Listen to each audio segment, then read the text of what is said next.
J'essaie de pas trop plisser mes yeux parce que je suis comme un peu éblouie par la lumière naturelle. Bonjour, mon nom c'est Morgane. Aujourd'hui, je pensais faire un petit vidéo plus de type fermier pour vous amener avec moi dans les activités que je fais maintenant que la saison a repris. Donc, on est fin avril, mais on a bien commencé notre saison de maraîchage. C'est ça, même si c'était un peu tardif, le printemps, cette année, il est bel et bien là. Et c'est ça, là, on a encore des variations quand même de température. Donc, quand il fait beau et chaud, on essaye de faire un max de projets. C'est comme le moment de travailler la terre, de désherber. Puis ensuite, on essaie de planifier avec la pluie avant d'implanter ou de semer. Donc voilà, on s'est mis à regarder la météo. Moi, il faut que je la regarde plus souvent, mais JP la regarde 8 fois par jour, il me dit qu'il faut que j'apprenne à faire ça également. Et d'accord, je vais le faire.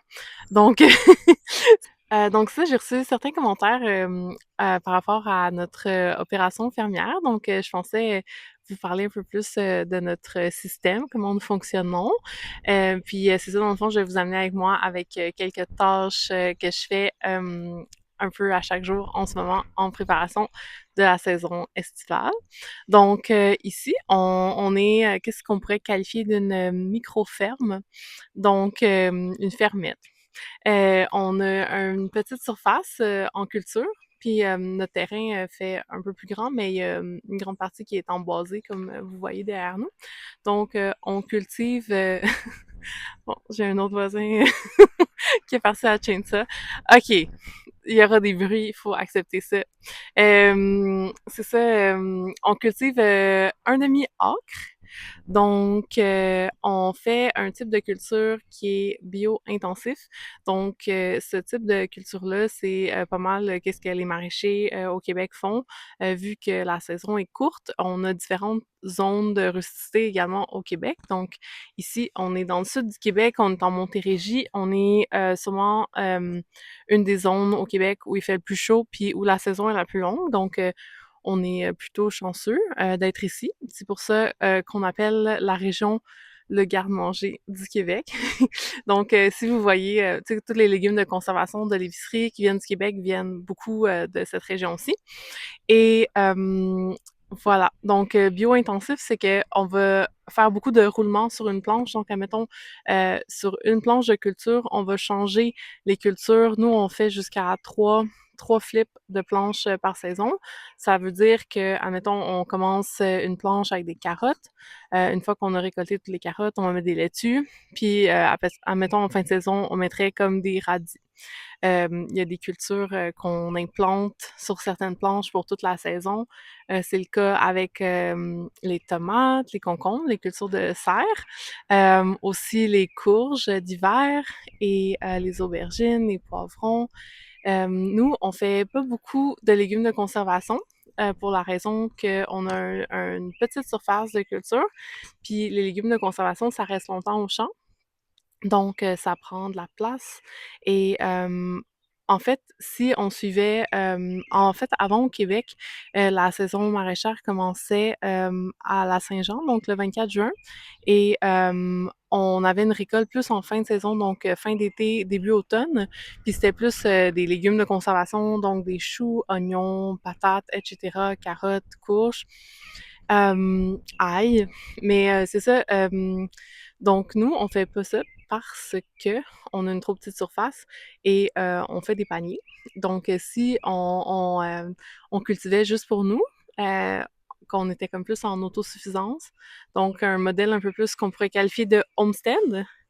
Un homestead, c'est comme une petite fermette, que tu fais comme pour ta famille dans le fond, si tu as des animaux et cetera, tu fais la ferme, pour, ta propre subsistance. Ben, c'est ça, si on avait un homestead, on ferait des légumes de conservation parce qu'on serait plus dans une logique d'autosuffisance pour notre ménage. Sauf que nous, on fait des paniers. Donc, pour offrir le plus de variétés puis de primeurs de saison, on fait donc des cultures plus fraîches, dans le fond. Ben, pas fraîches, mais pas de légumes de conservation. Donc, on fait comme des choux, mais on fait des choux d'été, on fait des oignons, mais des oignons plus qu'on récolte jeunes, plus des oignons de printemps, etc. Donc voilà. Puis il y a des gens qui m'ont exprimé leur intérêt pour des paniers, des abonnements. Je vais mettre mon email en dessous sur la description du vidéo, puis je vais l'avoir également dans comme ma bio de YouTube parce que oui, il nous reste des places il nous en reste pas beaucoup, mais si vous êtes intéressé, vous pouvez m'écrire puis je vais vous expliquer tout comment on fonctionne. Dans le fond, on fait environ 50 paniers, mais vu que on fait pas, la plupart des fermes font un 22 semaines de panier, à peu près de début juin à novembre. Ben nous, on fait comme 15 semaines, donc tu peux prendre ton panier 15 fois sur les 22 semaines. Dans le fond, on livre pendant 20 semaines, sauf que on offre la possibilité de s'abonner à 15 paniers. Comme ça, s'il y a des vacances, blablabla, c'est un peu notre façon d'être flexible. Donc, ça fait qu'on n'a pas exactement, on fait pas 50 paniers à chaque semaine, on fait plus comme 40 paniers.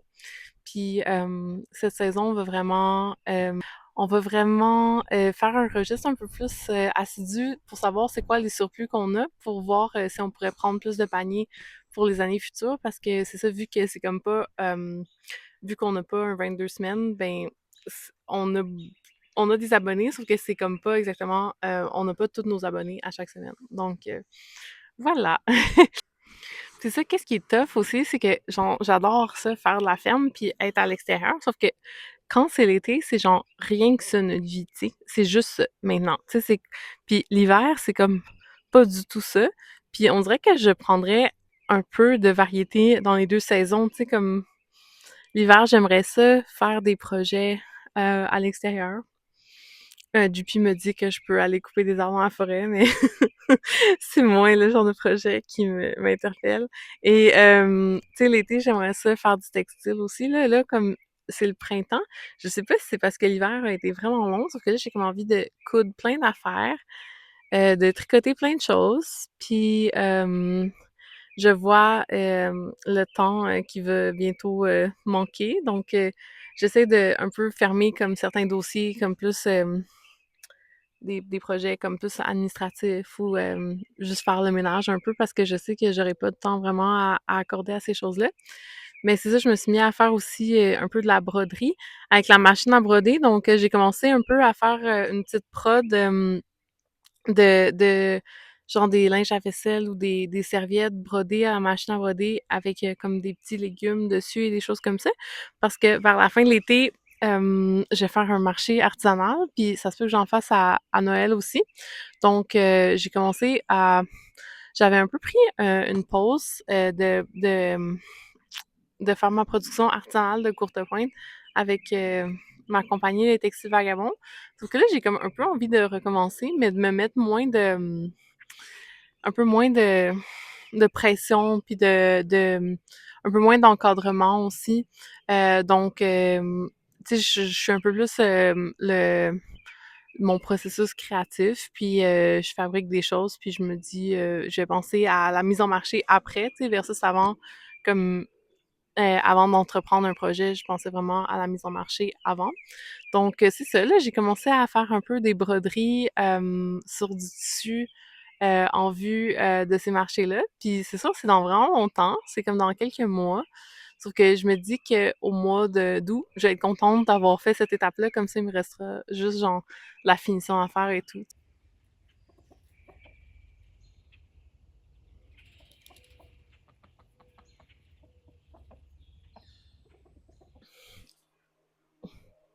J'essaie de pas vous aveugler avec la lampe de notre garage. C'est ça, on a une lampe. Attends, là, je pense que c'est moins pire. On a une lampe 1000 watts pour nos petites plantes ici.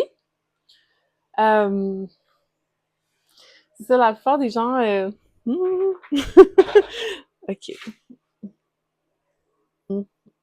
On a une lampe assez puissante pour les semis en début de vie. Ici, on est dans notre garage. Toujours un peu un endroit un peu... on fait du ménage, mais ça se remplit au fur et à mesure, là. Dans le fond, c'est assez dur de garder ça libéré comme espace parce que c'est comme notre espace à projet, dans le fond. Fait que c'est ça.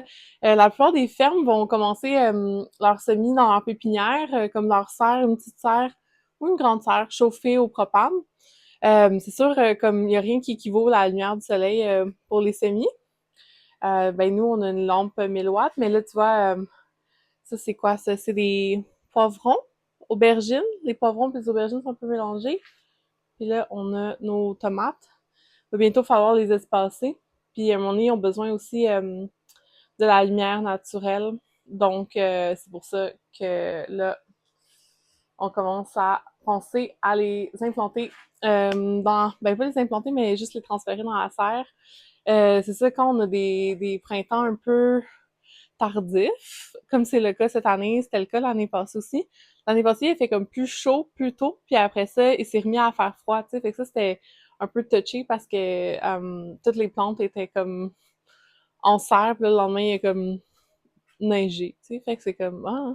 C'est pour ça que la plupart du monde, ils chauffent leur serre, en fait, en début de saison. C'est comme plus sécuritaire pour parce qu'on a tellement des variations de température, puis les saisons deviennent tellement imprévisibles aussi. À ce moment-ci, depuis les dernières saisons, dans le fond, c'est très, très, très imprévisible au niveau de la température. On a des fèves qui ont commencé à sortir. On a fait des fèves vertes, jaunes. Ça, c'est des épinards. Ça, c'est notre persil et céleri. Ça, c'est quand même assez long à germer. D'autres épinards ici. Piment fort. Ça, on en fait surtout pour nous. Les clients sont moins intéressés par ça. On voit bien nos autres plants. Ensuite, qu'est-ce qu'on a ici? Je crois bien des épinards aussi. D'autres céleris que j'ai semés par inadvertance. On a commencé à avoir de la germination au niveau des zucchinis, des courgettes. Ça, c'est céleri rave. Non, en fait, ça, c'est céleri rave, puis ça, c'est céleri semé par inadvertance, par ma faute, et romarin. Donc, tranquillement. Là, le romarin, c'est pas un taux de germination incroyable. En général, avec les vivaces aromatiques comme romarin, thym, sauge, c'est quand même tough de faire germer ça, je trouve. Faut vraiment des semences très fraîches. Nous voici dans un lieu qu'on appelle la serre dans la serre. Donc, c'est comme une mini-serre avec des parois que Jean-Philippe a créées dans la serre. Donc, elle a comme un niveau de protection supplémentaire que les planches de la serre. Au besoin, on met une petite chaufferette ici aussi.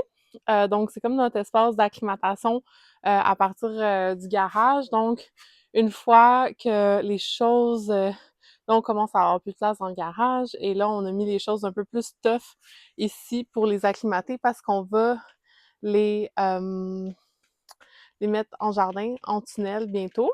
Donc, l'acclimatation, c'est que dans le fond, tu sais, ta graine, elle a germé dans des conditions plus douillettes. Mettons, tu sais, il fait chaud, il y a plus de... Ben pas il y a plus de lumière dehors, il va y avoir autant de lumière. Il fait chaud, bref, c'est plus chaud. Puis là, quand tu veux la mettre en terre, ben elle va vivre un petit traumatisme, tu sais, parce que déjà, elle va être sortie de sa multicellule en pleine terre. Donc, puis en plus, elle va vivre un choc de température. Donc, c'est pour ça que avant de mettre les plantes en pleine terre, on fait une acclimatation. Donc là, ils sont passés du garage à la serre ici. Ils passent la nuit ici. Là, on a ouvert les côtés de la serre. Tout ça pour dire, les fenouils, ils vont être transplantés dans la serre. Les betteraves et les oignons dans le tunnel. Et on a préparé les planches du tunnel. Puis le kale puis la bêta-carde vont être en planche à l'extérieur. Donc, j'ai arrosé ça.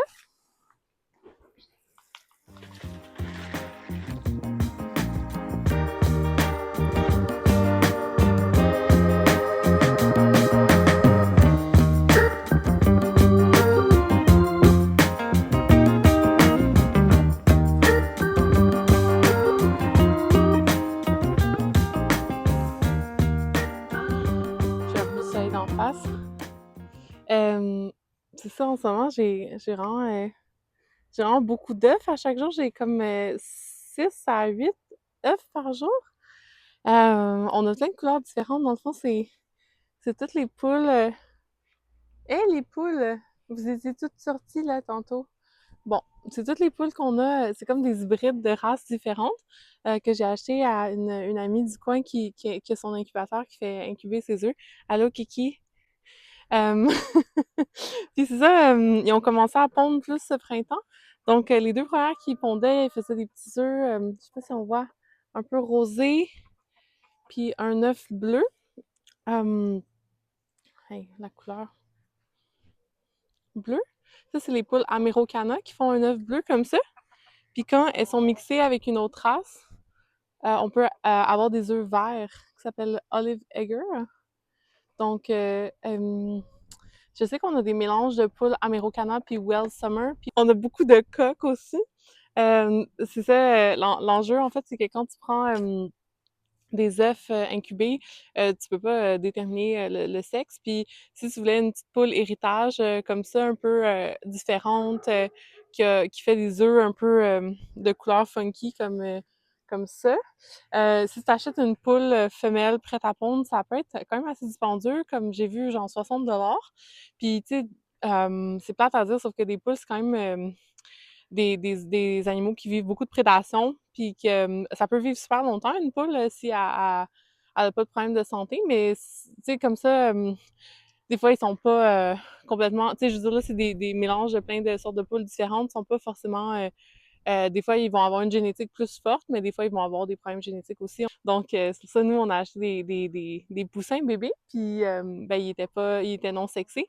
Je pense que c'est un secret industriel, là, comment sexer les poussins. Il y a une façon de le faire, mais ça pourrait être dangereux pour leur santé. Fait que c'est pour ça qu'on se retrouve avec 4 coqs. Et c'est ça, ils sont un petit peu... Puis là, c'est weird parce que il y a comme une hiérarchie qui s'est formée. Puis là, si t'en enlèves un, tu te dis, ah ben là, peut-être qu'ils vont être chill, tu sais, mais non, parce que il y a des codes sociaux, quoi.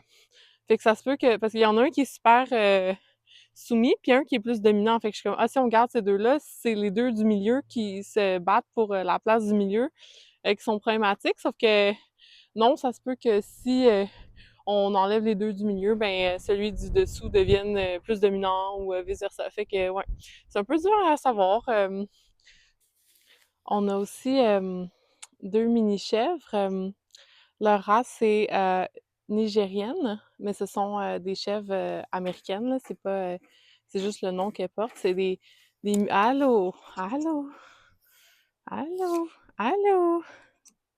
Allô? Bonjour! Ça, c'est comme le plus d'affection qu'on peut échanger. Sinon, il se met à comme sauter pour vouloir me lutter un peu. Allô? Allô?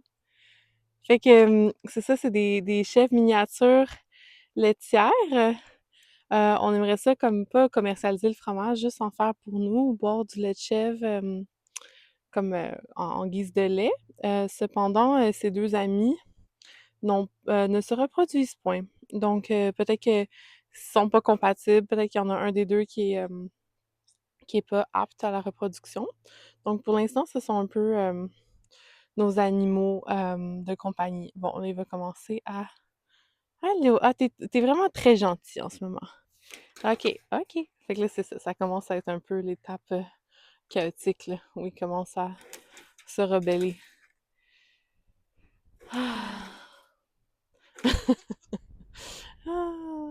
Fait que c'est ça, les chèvres, quand l'hiver, on leur donne du foin, puis l'été, on les laisse. Ils ont comme un espace en avant où ils peuvent pâturer, puis dans la forêt un peu pour boire de l'herbe fraîche, boire de l'herbe fraîche, manger de l'herbe fraîche. Hé, ça te tente-tu d'être gentil? Fait que c'est ça, on a préparé le tunnel. Il y a 6 planches dans le tunnel de 25 pieds. Les 3 premières planches, on les a semées en carottes puis en pois. Il y a 2, 3 semaines, je crois bien. Je vois, j'en fous. Les carottes, c'est plus lent un peu, là. Ça a commencé plus tard. Les pois, il y en a qui sont déjà bien sortis. C'est ça, il a fait quand même froid aussi, là, tu sais, il a fait moins, il y a eu des gels au sol, donc, tu sais, quand tu vois ton paquet de semences qui disent en 2 semaines, tes semences sont censées avoir germé, oui, dans les conditions idéales, tu sais. Fait que là, je pense qu'il est un peu tôt pour se dire que ce simili-là, il a pas fonctionné. Mais c'est ça, les pois, ont commencé à sortir, puis j'en vois quand même un peu une coupe de carottes. Puis dans le fond, ça, c'est un tunnel, on en appelle ça un tunnel chenille. On a acheté ça l'année passée.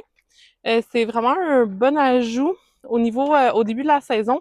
Tu peux semer des choses directement au tunnel. Donc, ça va leur donner une croissance plus rapide parce qu'il fait plus chaud. D'ailleurs, j'ai vraiment chaud en ce moment. Je me demande si je devrais pas ouvrir les côtés. Je pense que je vais ouvrir le côté. Puis, c'est ça, dans le fond, c'est que tu as comme tes semences que tu vas partir, tes cultures que tu vas partir directement en tunnel, ça leur donne une longueur d'avance. Après ça, on va bouger le tunnel, puis on va mettre comme les aubergines, les poivrons, donc les solanacées qu'on a besoin d'avoir beaucoup de chaleur, puis d'eau aussi. On a un régime d'eau différent pour le tunnel que pour les planches régulières, mais on n'a pas assez de place dans la serre pour faire les aubergines puis les poivrons, donc on les met dans le tunnel. Puis c'est ça.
Ben, c'est comme si on pourrait faire les 3 planches. Ben, on a assez monté les 3 planches, là. Mais la table de personne, Donc, ça. ça va être beaucoup de pièces, hein?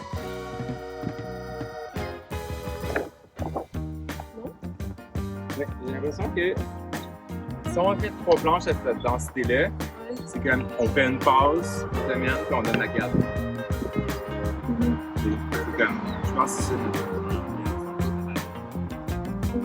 Vraiment la caisse, ça a tout le temps été. On n'a jamais vu ça dans le même temps.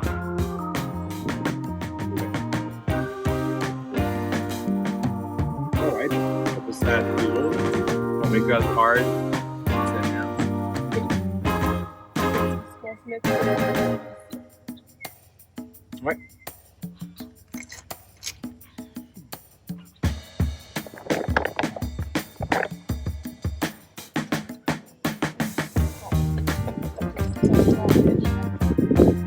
Ouais, faire cette planche-là.